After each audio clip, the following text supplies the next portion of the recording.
What's up, everyone? Welcome to this day in Philly sports history for April 12th, 2025. I'm your host, Jim Montgomery.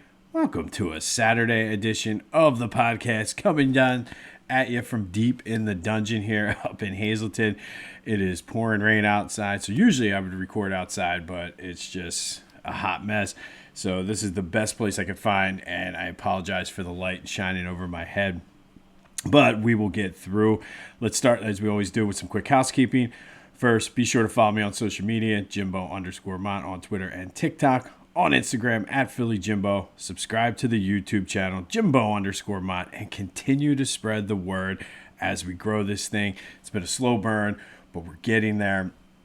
And just a quick reminder that if you go to my social media, including Facebook and LinkedIn, that's where you'll see some highlights, photos, newspaper clips, and things about what we're talking about on this day. And then don't forget to go support my boy Lenny Wagner. His book, Playing with the Best, One Man's Journey Through the Golden Age of Sports, chronicles the life of Walter French. And really, we were talking about him for a little bit last night. Just his story is just amazing. Just the people that he's come in contact with and is associated with. And the fact that we didn't know about him prior to this is just flooring to me. So go buy the book wherever you can get your books. It's also available on audio if you're an audio book listener on Audible. But support Lenny, his book, Playing with the Best, One Man's Journey Through the Golden Age of Sports, the story of Walter French. All right, let's start with a recap of yesterday's question of the day. Yesterday, we did Fridays with AI, and we simulated an alternate reality where the Phillies did not choke, and had lots of fun with that as far as them winning the World Series. Philly Tough being the mantra, the movie Miracle in Red Pinstripes with Robert Redford, and even a Bruce Springsteen song. So if you didn't listen to that, that is available on YouTube as well as my social media as well. But had some fun with that. But I asked you, which team that had an epic collapse had the best chance to win a title that year? The 64 Phillies or the 23 Eagles? 62% of you said it was the 64 Phillies, and I have to agree because a lot of the folks that the discussion we had centered around the fact that at the time you won the pennant, you were automatically in the World Series. The Eagles still had to make through a playoff run, and truthfully, they were more flawed. Kyle from Coatesville pointed that out. They were more flawed than what we actually realized. They weren't as good as the 10-1, where the Phillies were good. They just faltered down the stretch, and it snowballed out of control for them. But thank you, as always, for participating in the question of the day. There will be another one later here in the show. All right, let's go to the Phils. And tough one last night, 2-0. The offense managed 3 hits. That's right, 3 hits. Alec Bohm was 0 for 3. Brandon Marsh 0 for 2. Did have a walk. But here we go. And I'm already starting to see it because now they're 0-3 in his 3 starts. That was not on Aaron Nola. That, again, is another quality start by Nola. He gave up 2 runs, struck out 7 in 5 innings. You cannot put that one on Nola. They're just, I guess it's his turn this year to not get any run support. It's just one of those things. Can't put that one on Nola. The bullpen was solid. Like, the offense just couldn't get anything going. Nothing at all. So please don't put this one on Aaron Nola. It is not his fault they lost last night. Look at Alec Bohm, 0 for 3. Today they're back at it. Christopher Sanchez versus Miles Mikolas, who the Phillies have had success against Mikolas, so hopefully that will allow them to break out of the funk they've been in the past couple of games.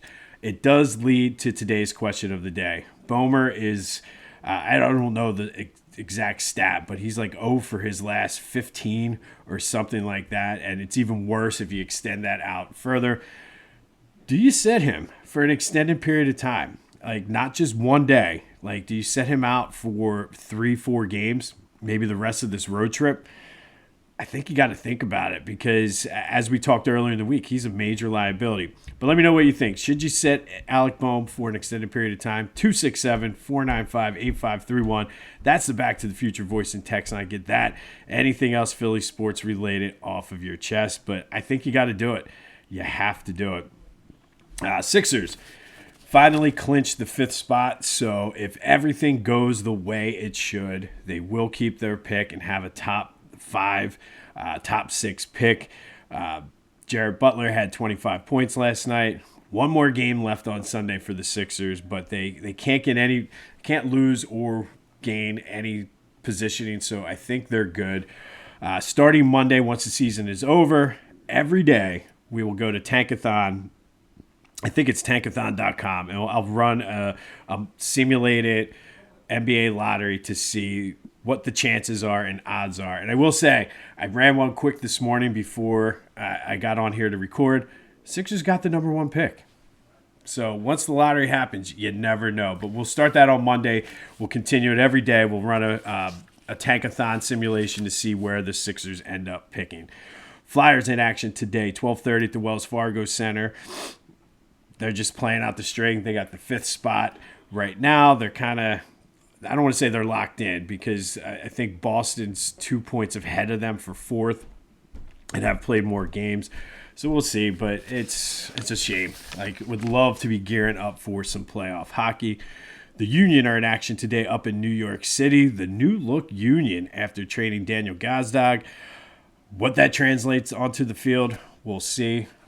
But like I said, they have a plan. I was reading up on this, and the guy that is running the show there is this is my plan. This is what I'm going to go with. So we'll see how that translates. We do have some Eagles news, and they signed Terrence Marshall Jr., wide receiver for former second-round pick, to a 1-year deal. He was drafted by the Panthers, played for a couple teams, played 2 years there. I forget where else he played. I think he might have been with the Niners. But all reports seem to indicate that this might be a move that Howie made in order to be able to trade Jahan Dotson and maybe maneuver in the draft and make some moves. So we'll see how this goes. But it's kind of one of those things. Is he better than Dotson? But if Dotson then gives you some trade value, then I guess it's worth it. But we'll see how that works out as we prepare for the NFL draft at the end of the month. Be sure to check out my boys over at the Clashing Conferences podcast. Lots of great things going on with their sports fan network. Go to clashingconferences.com for details, how you can get involved, what they have to offer. You can also check out their podcasts on YouTube as well as wherever you get your podcasts. But it's a chance, an opportunity for you to just hang out, get your voice heard, meet some new people. Good things with their sports fan network, the clashingconferences.com. And then, of course, Philly Goat. And it's mid-April. The Masters is on. But Father's Day will be here before you know it. You know what makes a great Father's Day gift? Those Philly Fanatic rocks glasses. Get a set of 4. Use the promo code Jim Montgomery to take 10% off of your order.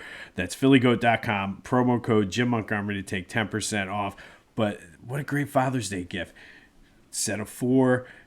Fanatic logo looking like the Major League Baseball logo. Awesome rocks glasses. But then check out everything else they have. Tons of great shirts. I feel like once the Philly season starts, Ryan and the crew over there get in full gear. They have many shirts. They got the new Howie Roseman collection. You got the F Around and Find Out Philly shirt. But the rocks glasses make a great Father's Day gift. And it's not too early to think about that. And as a dad, sometimes we get forgotten about because it's so close to Mother's Day, but buy your dad the rocks glasses now. Make a great gift. phillygoat.com, promo code Jim Montgomery to take 10% off of your order. All right, today, April 12th, was a big day for Philadelphia ballparks.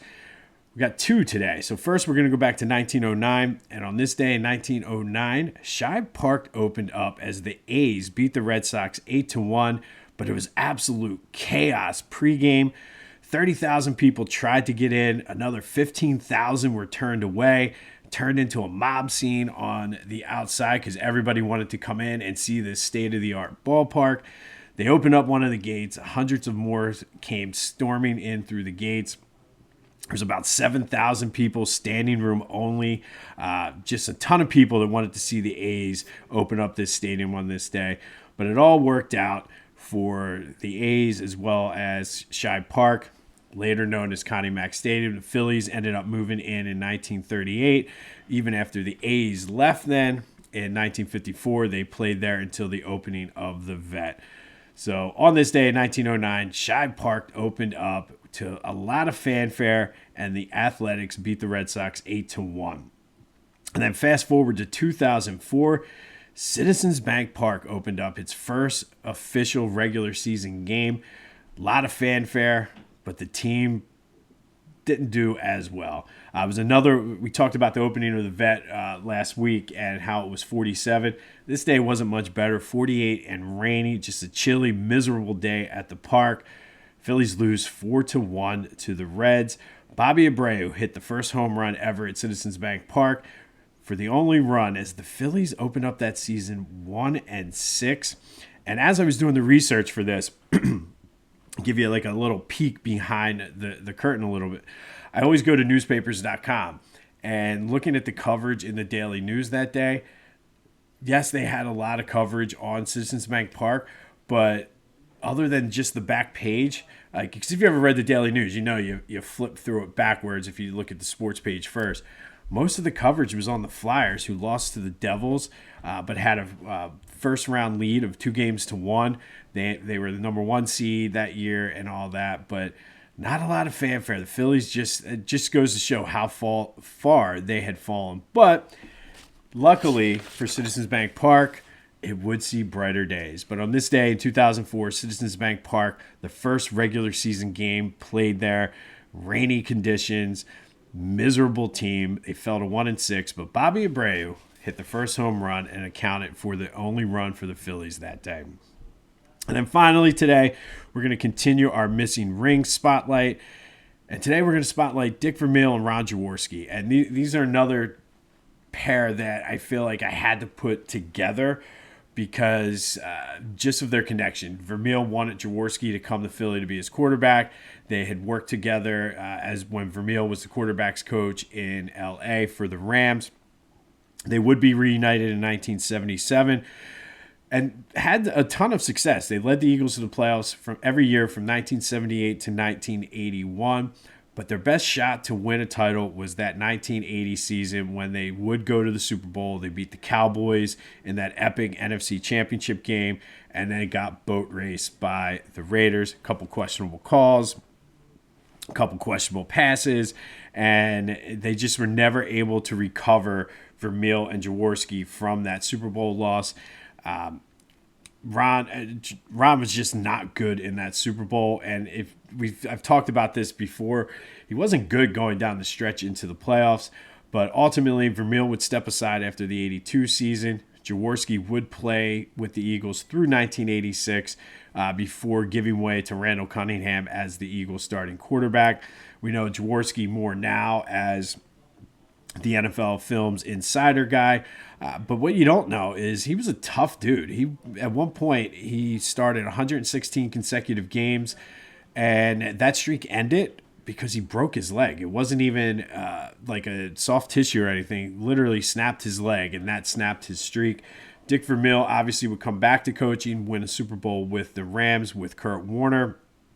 And even though 1980 was their best shot because they were in the Super Bowl, they had a decent shot in 1979 too. They made the wild card, but the way the bracket fell, they had a favorable draw. They were favored in the divisional game against the Buccaneers, but unfortunately did lose to the Buccaneers. But Ron Jaworski, Dick Vermeil, two fan favorites who are our missing ring spotlight today, came up just short, but still both of them are beloved here in Philly. But man, if they could have just won that Super Bowl, their status would have been elevated. So that's our missing ring spotlight, Dick Vermeil and Ron Jaworski.